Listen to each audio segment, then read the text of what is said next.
Namaste. In the image on the left, you can see me sitting on a bench. I'm in London, overweight by 60 pounds, smoking cigarettes, drinking, and not loving myself after a breakup.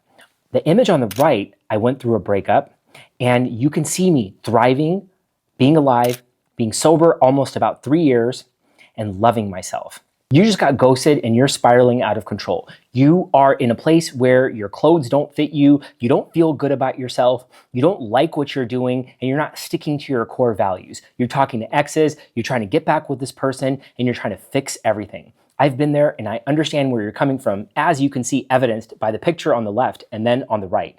But what I would like for you to understand is the image on the right, it's not like I'm still not hurting. Even though mind hygiene supported by medical evidence will help you, it might help you about 70, 80% of the time.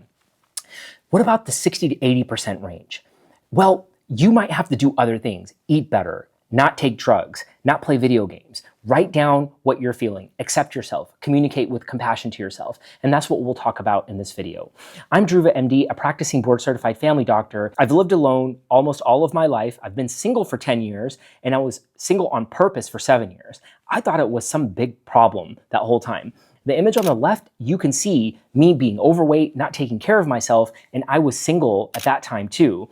And then how did the shift happen, and how can I be single? And I just went through a breakup almost maybe about 3-4 months before that image. How did I do that? And how am I staying here now? I just got ghosted recently and went through a breakup. I don't feel anything bad happen, but still I felt bad, but I didn't go back to the same person. I didn't start playing video games. I didn't start eating bad. I still can wear the same clothes, I can fit into them, I can feel good about myself. And that's what I want to inspire you to do as well. Instead of trying to text her back, trying to find out what happened, I'm like, I think I need to build a mission instead. What happens is that whenever something bad happens to me, I know something good is going to come out of it. I had this little fantasy that if I stay down, if I don't do anything, I don't text her back, I don't have anything to say bad about her anyway, but I don't text her back, I don't call her back, maybe God will give me a great girl one day. Oh yeah, I'm not going to talk to my exes. I'm not going to talk to those girls that like me.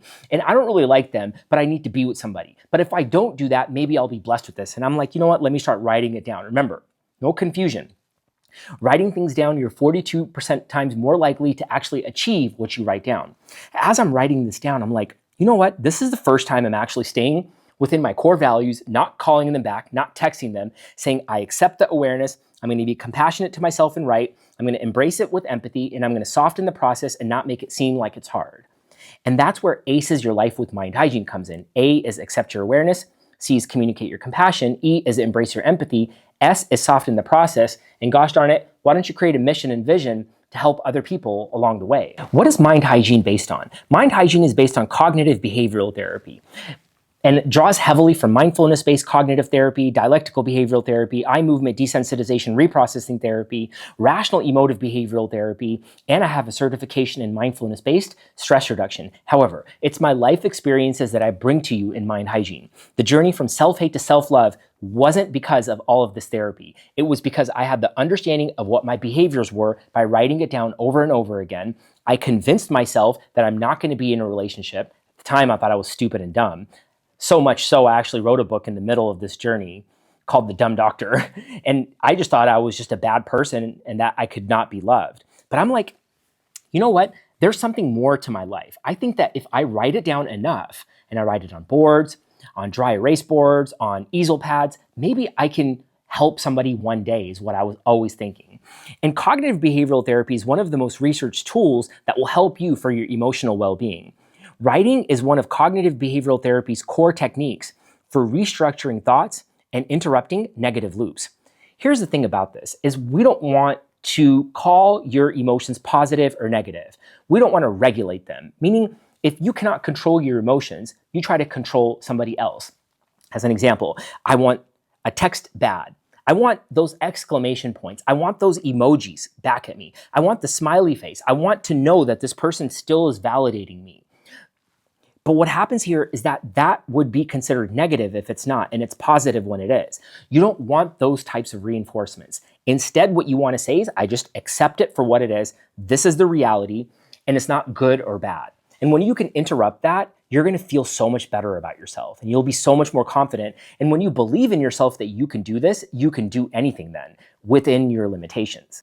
A study from Sloan et al. Showed that structured, expressive writing reduced depression and emotional distress significantly, especially in people dealing with relationship loss.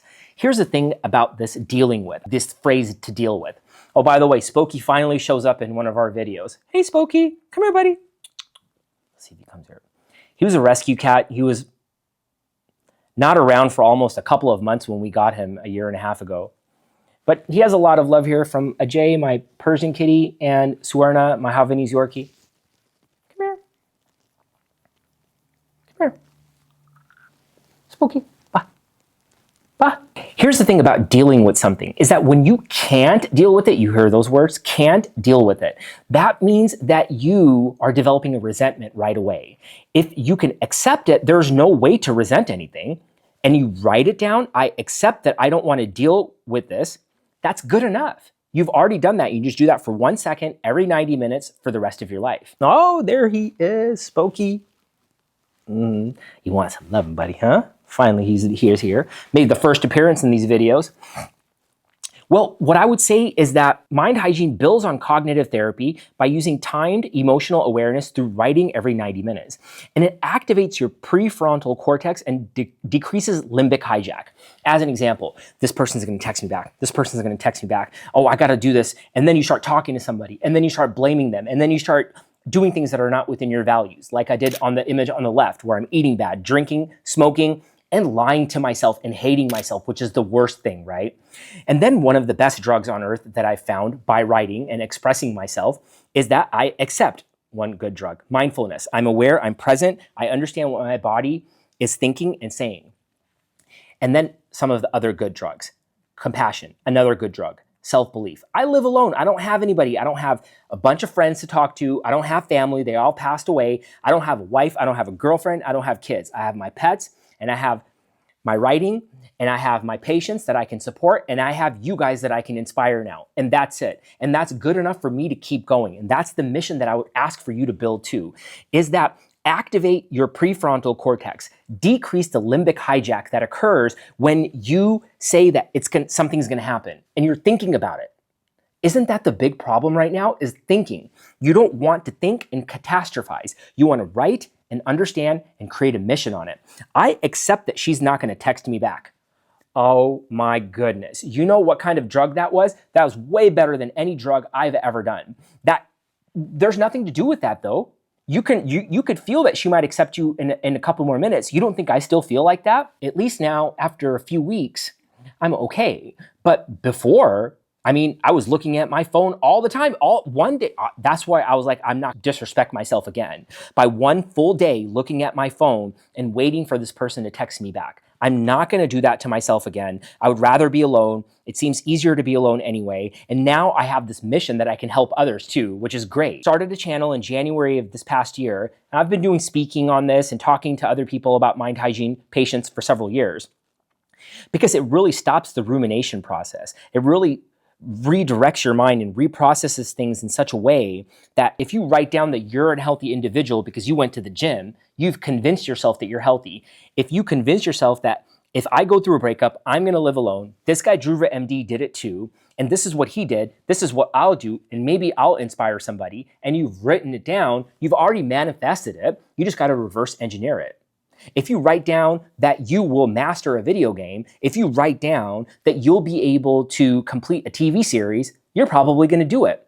But see, that's the path of least resistance. All of these things that I'm doing, I'm resisting it all the time. Do you understand? Like, I'm resisting it all the time. I don't ever want to do it. I just do it anyway because it's within my core values. And I know that I need to be the real me when nobody's watching me, because I'm not going to be able to stick to my core values. The interesting thing and the best part about this is that I am like this all the time. You can see the energy from my pets. We're so relaxed here. I'm like this all the time. I'm not that angry person. I'm not that resentful person. I'm not the person who blames or talks bad about anybody anymore. I don't curse anymore because it harms me and I've gotten too much trouble by doing it. I don't say things like can't, won't, don't, do not, too much. It's disturbing. I just don't do that anymore. All of those years that I sat down and I was by myself writing and writing and writing, I knew that there was something that I was destined for, something that's greater than me being, not that I'm saying that me being a doctor is not good, but I knew that I was destined for something else. And all of that writing, that living alone by myself, eating by myself all the time, even still now, at least I know that I have a purpose behind it. And if you found this valuable, you can find a link in the description below to a Mind Hygiene PDF that you can follow along. When you aces your life with Mind Hygiene, you'll feel better at least every second. And the more you write, the better you get at it. If you've resonated with the message, please subscribe, like the video, comment, share it with somebody that needs it. And this is going to be the 4th part to a 5th part series of being ghosted. And the next part is going to be why she ghosted you, the truth that nobody tells you.